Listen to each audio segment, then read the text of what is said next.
Malaysia to acquire trains through leasing deal with China. Comprehensive plan to boost nation's public transport.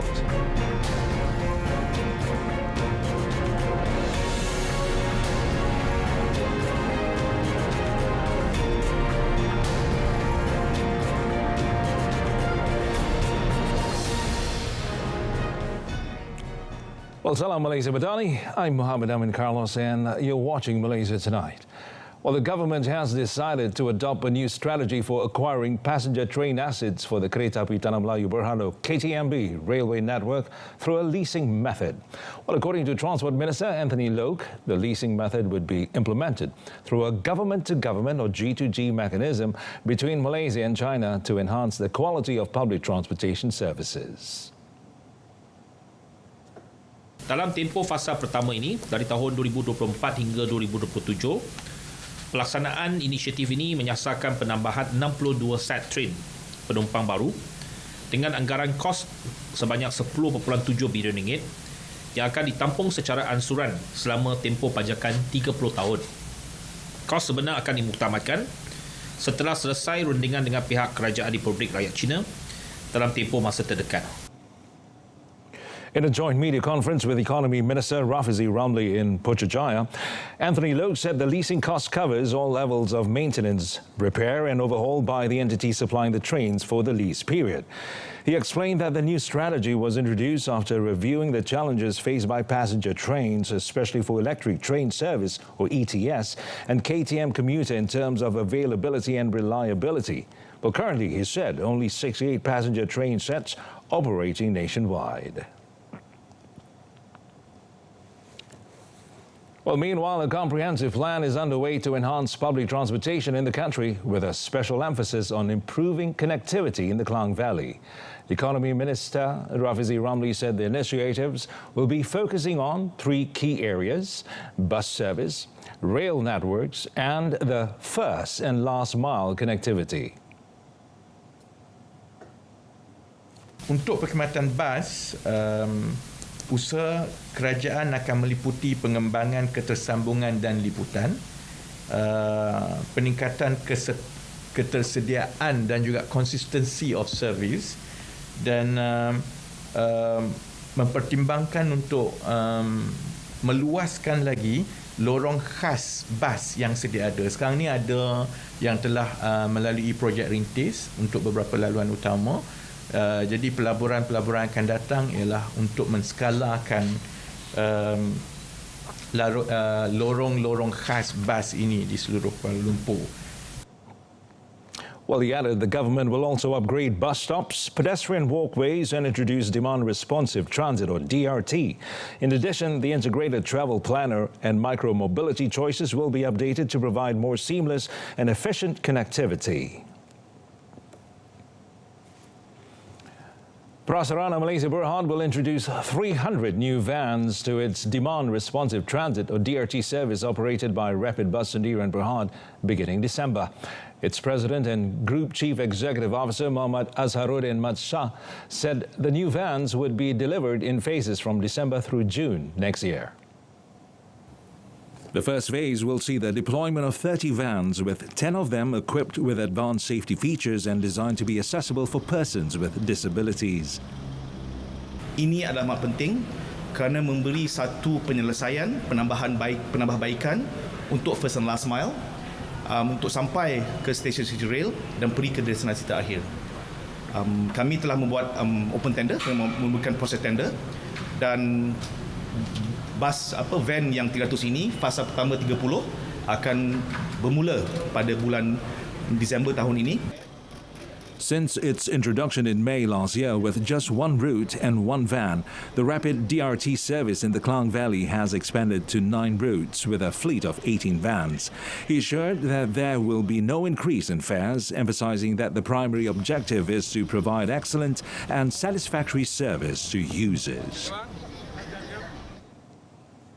Well, Transport Minister Anthony Loke today said the final report on the crash of the Beechcraft Premier 1 aircraft in Elmina, Shah Alam, Selangor on 17 August last year will be released in a few days.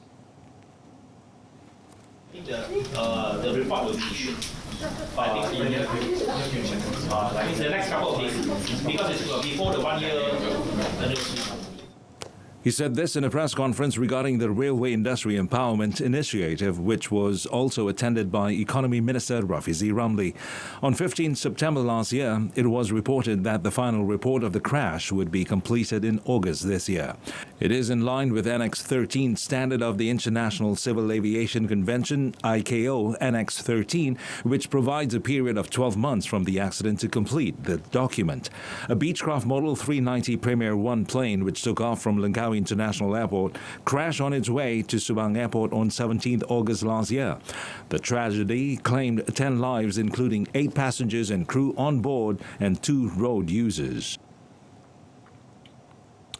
Well, the Royal Malaysian Customs Department, JKDM, has seized 9 sacks containing 196 kilograms of birds' nests worth 1.57 million ringgit at KLIA Terminal 1 Free Trade Zone Grade Ground Team Red or GTR warehouse.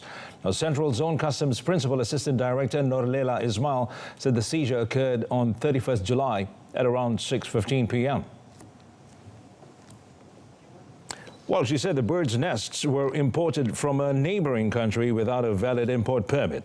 Now, briefing reporters today, she said the syndicate falsely declared the goods as transshipment cargo destined for foreign countries after previous seizures by authorities. Ke atas 9 bumi yang mengandungi sarang burung di gudang Ground Team Red GTR Free Commercial Zone ataupun zon perdagangan bebas di kargo KLIA. The modus operandi involved importing the bird's nest without proper permits and listing the shipping agent company as a consignee on flight documents. The case is under investigation for violating Section 135, Subsection 1, Subclause A of the Customs Act 1957, which covers importing prohibited goods without a valid permit. Well, Bank Negara Malaysia has imposed an administrative monetary penalty, also known as AMP, of 4.32 million ringgit on Malayan Banking Berhad and Maybank Islamic Berhad and 760,000 ringgit on CIMB Bank Berhad and CIMB Islamic Bank Berhad due to prolonged disruptions in several banking services. Well, it said the AMP was imposed due to non-compliance with paragraph 48, subsection 1, subclause A of the Financial Services Act 2013 and paragraph 58, subsection 1, subclause A of the Islamic Financial Services Act 2013 in conjunction with paragraph 10.32 of the Risk Management in Technology or RMIT policy document. Paragraph 10.32 of the RMIT policy document mandates that financial institutions ensure that critical systems are designed for high availability. Now, Maybank's regional mobile banking platform and MME applications experienced multiple unplanned downtimes between June 2023 and May 2024, resulting in significant disruptions to customer and counterparty interfaces. Now, while CIMB's customers face prolonged service disruptions on 8 to 9 April 2024, affecting e-banking channels, ATMs, and both debit and credit card services. Now, these disruptions exceeded the threshold set by BNM.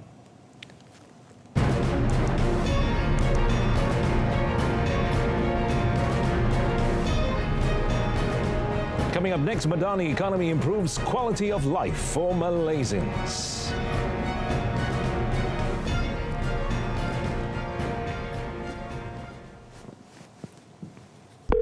Kecemasan, boleh saya bantu? Hello, there's been a motorcycle accident here. Maybe an elephant ran it over. Sir, there is fire accident at the address number 5 Jalan Tembika Shah Alam. PGO from FRT Shah Alam, there was no fire accident here. Over.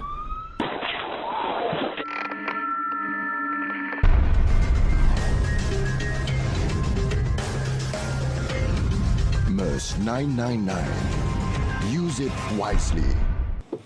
Welcome back. Now, the Madani economy launched by the government on 27 July last year has positively impacted Malaysians from various backgrounds.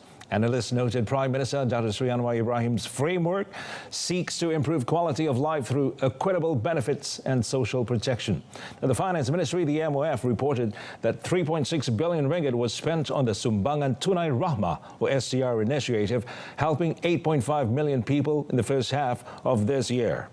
Now, additionally, 282 million ringgit supported 700,000 low-income beneficiaries through the Sumbangan Asas Rahmah, and 776 million ringgit was allocated to assist 5 million students with 150 ringgit each via the Early School Assistance, or BPA. Now, under the Budi Madani initiative, the government provides 200 ringgit monthly to 150,000 recipients, among other initiatives. Professor Emeritus Dr. Barjoyai Bardai of the Malaysian University of Science and Technology, meanwhile, highlighted that initiatives like SCR, SAR and BPA have eased financial burdens for many families, stressing the need to tackle the rising cost of living and boost household income. He believes that although the Madani economy's effects may take time, positive outcomes should be visible within the next 5 years. Well, economists meanwhile agree that Malaysia's gross domestic product, or GDP, for the second quarter of 2024, 2Q 2024, will expand by a phenomenal 5.8% from 1Q 2024's 4.2%. Now, they noted GDP growth will be bolstered by brisk industrial activities, higher crude palm oil prices, fewer unemployed people, and increased spending. Now, the economists also concur that the economy is well positioned to expand by between 4 and 5% for the whole of 2024, with an accounting body stating that global confidence in Malaysia has improved significantly as it has shown notable economic resilience. Now, Bank Muamalat Malaysia Berhad Chief Economist Dr. Muhammad Afzanizam Abdul Rashid said 2Q 2024's GDP growth would be in line with the Department of Statistics Malaysia, or DOSM, advanced estimates of 5.8%. Now, meanwhile, the latest Global Economic Conditions Survey by the Association of Chartered Certified Accountants, or ACCA, and Institute of Management Accountants, found a slight improvement in global confidence among accountants and finance professionals in Malaysia's economy, especially for 2Q 2024. Now, in a statement, the ACCA said that the Asia-Pacific region, including Malaysia, has shown notable resilience, providing key insight into regional economic trends and risk priorities.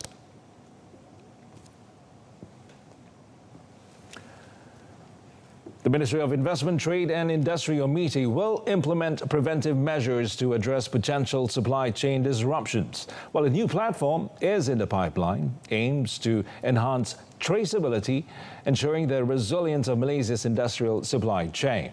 Now, Minister Tengku Datuk Sri Zafrul Tengku Abdul Aziz said the global supply chain is the lifeline of the global economy, with interconnected systems that complement one another. Well, in a release statement, MITI also plans to establish initiatives that provide centralized access to guidelines, funding opportunities and support programs. Now, these measures were decided at the 6th National Investment Council, or MPN, meeting, which focused on building economic security through a resilient supply chain.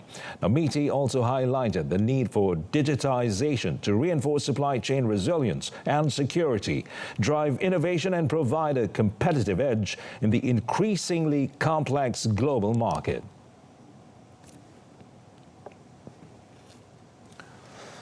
Ten Malaysian companies will be taking part in InnoTrans 2024. And this is the world's leading rail transport industry trade fair, which is happening in Berlin, Germany, from 24th until the 27th of September. Now, participating companies will be showcasing their achievements in rail technology, sustainability and industry collaboration at the Malaysian Pavilion, organized by Malaysia External Trade Development Corporation, better known as MATRADE. Now, in a release statement, MATRADE's Export Acceleration Deputy Chief Executive Officer Abu Bakar Yusuf called for more Malaysian companies to participate in the event. Now, the agency is in the midst of discussions with several major European rail companies to explore opportunities for Malaysian companies to participate in their vast supply chain. Now, Malaysia's rail exports continued to strengthen in the first half of 2024, rising by 43.8% 3% to 320.1 million ringgit from 222.6 million ringgit the same period last year. The EU is Malaysia's fifth largest export destination for rail products and services after Singapore, Taiwan, China and the United States.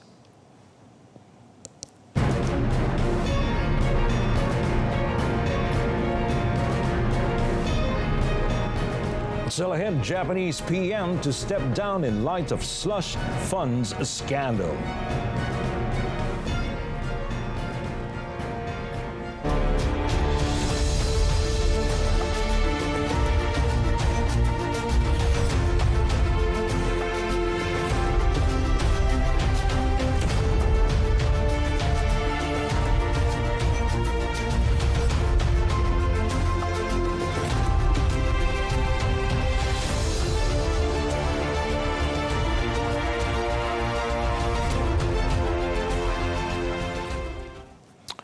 Well, Professor Muhammad Yunus, the chief advisor to Bangladesh's interim government, has committed to upholding the rights of all Bangladeshis, including minorities.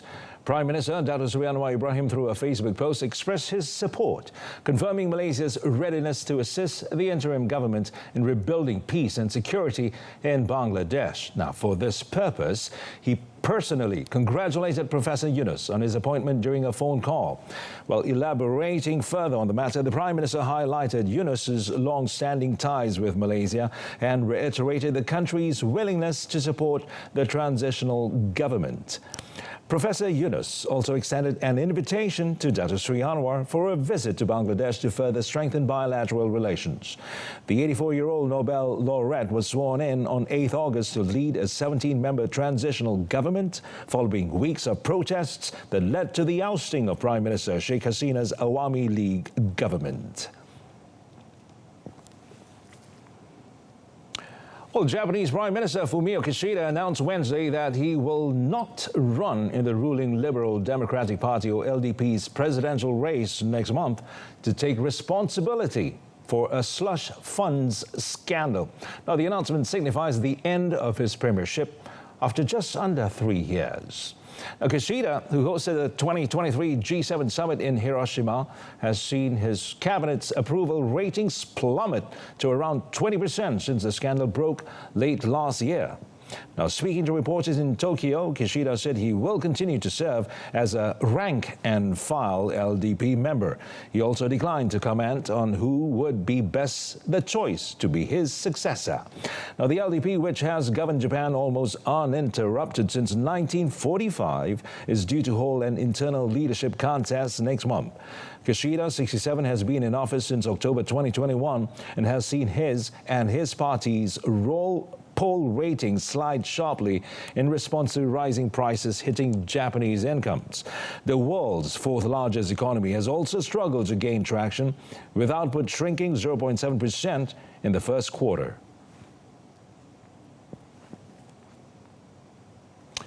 Well, over in Thailand, its constitutional court on Wednesday dismissed Prime Minister Srettha Thavisin for appointing to his cabinet a former lawyer who served jail time, raising the spectre of more political upheaval and a reset of the governing alliance. And real estate tycoon Srettha becomes the fourth Thai premier in 16 years to be removed by verdicts by the same court after it ruled he violated the constitution by appointing a minister who did not meet ethical standards. Now, Srettha had maintained his appointment of former Shinawat lawyer Pichit Shrinban, who was briefly imprisoned for contempt of court in 2008 over an alleged attempt to bribe court staff, was above board. Now, the bribery allegation was never proven and Pichit resigned in May. Deputy Premier Putham Wichachaitai is expected to take over as caretaker Prime Minister. Srettha's removal after less than a year in power means Parliament must convene to choose a new premier, with the prospect of more uncertainty in the country dogged for 2 decades by coups and court rulings. The same court last week dissolved the anti-establishment Move Forward Party, the hugely popular opposition, ruling its campaign to reform a law against insulting the crown risks undermining the constitutional monarchy. It regrouped last Friday under a new party.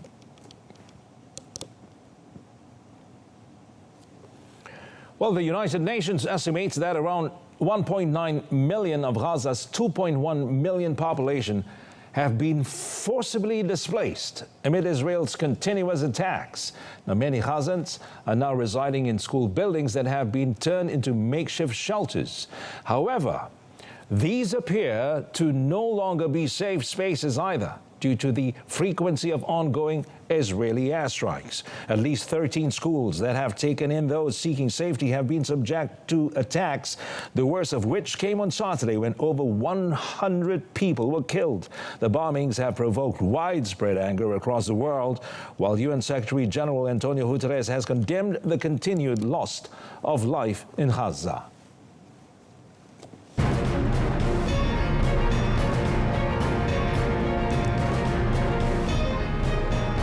Coming up in sports, perform for medals first before record-breaking strategy.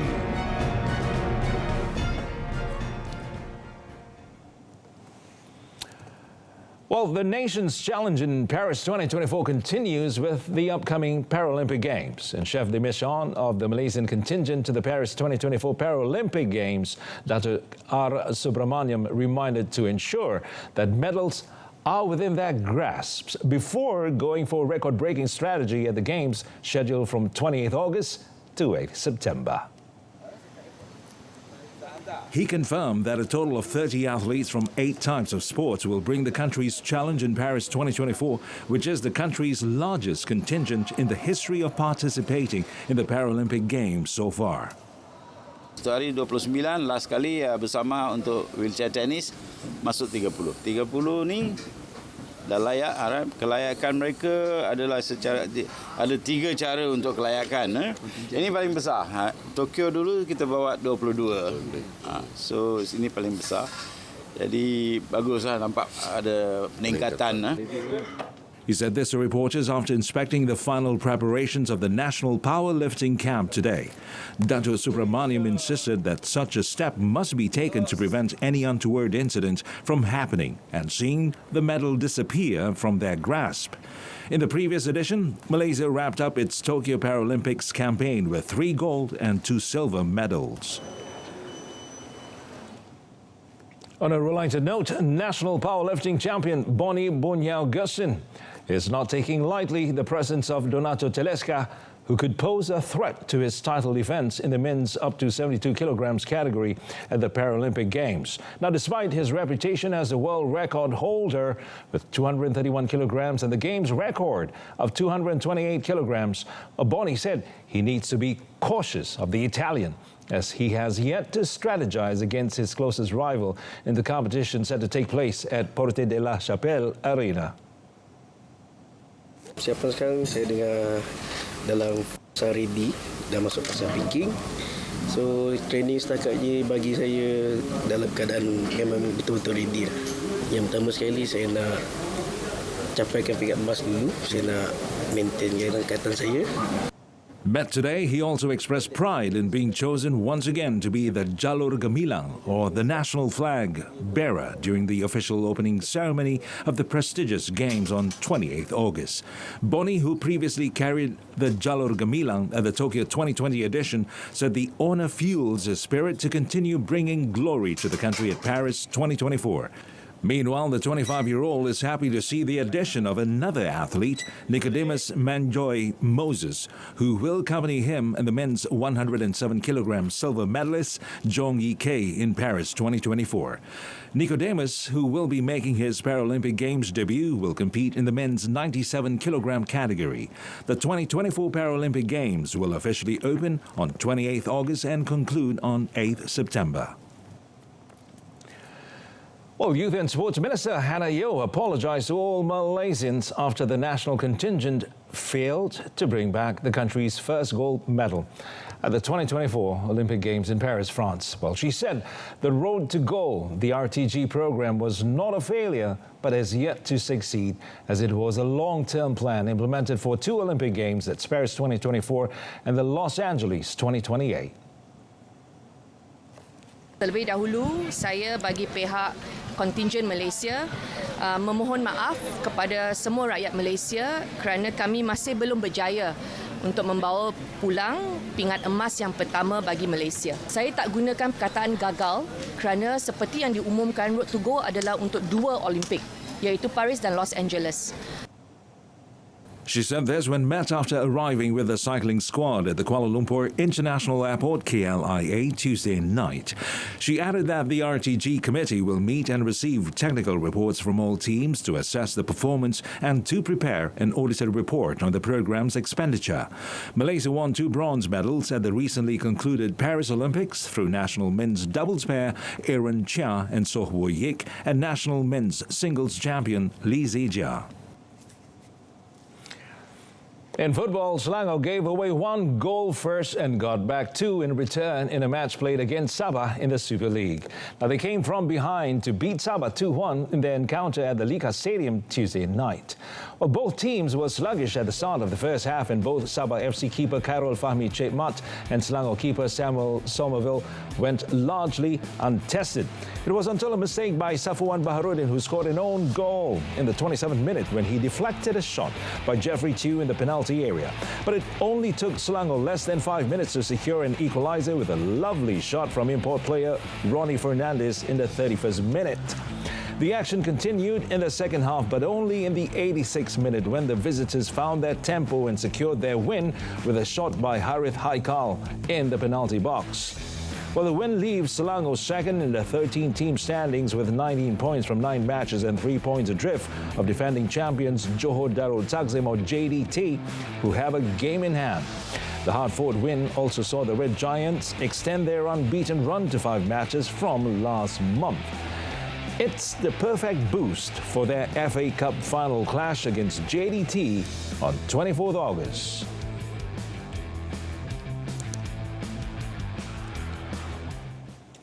Well, last but not least, tennis. Alexei Popyrin has continued his giant-killing run to become the first Australian in more than 2 decades to capture a Masters 1000 crown with a thunderous final triumph in Montreal. And mixing sublime touch with ferocious firepower, Popyrin outgunned volatile Russian world number 6 Andrei Rublev 6-2, 6-4 in 1 hour and 29 minutes to land the 3rd and biggest ATP Tour title of his career on Tuesday.